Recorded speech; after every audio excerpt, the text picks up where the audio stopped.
మొదలు పెట్టాలి అంటే నీలో గొప్ప పరిశుద్ధత అనేది ఉండాలి. ఎందుకు నీలో పరిశుద్ధత ఉండాలి అంటే ఆయన అంటున్నాడు, యెహోషువ రేపు మీ మధ్య అద్భుత కార్యములు చేయును.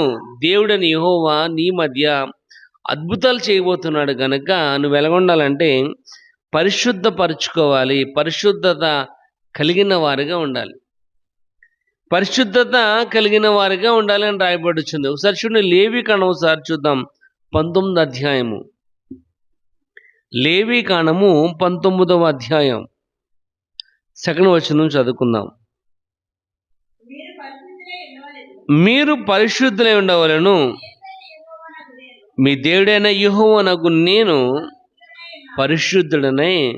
ఏంటంటే మీరు పరిశుద్ధులై ఉండాలి. యెహోషువ కూడా అదే మాట చెప్తున్నాడు. దేవుడు మీ మధ్య అద్భుత కార్యాలు చేయబోతున్నాడు కనుక మిమ్మల్ని మీరు పరిశుద్ధపరచుకోవాలి అని. అంటే దేవునికి విధేయత కలిగిన వారుగా, దేవుని మీద నమ్మకం కలిగిన వారు, దేవుని మీద ఆధారపడటం అనేది నేర్చుకోవాలి. ఎందుకంటే నేను నిన్ను గొప్ప చేయ మొదలు పెడతాను.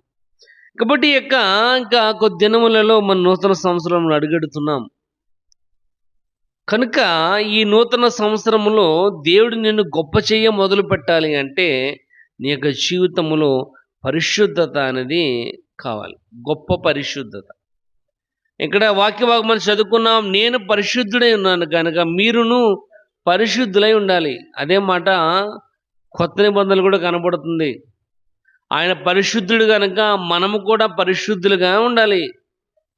ఒక బెస్ట్ ఎగ్జాంపుల్ మనం చూసుకున్నట్లయితే ఆదికాండం 39వ అధ్యాయం నుంచి మనం చదువుకున్నట్లయితే యేషేపు గురించి మనం చూడగలం. యేషేపు యొక్క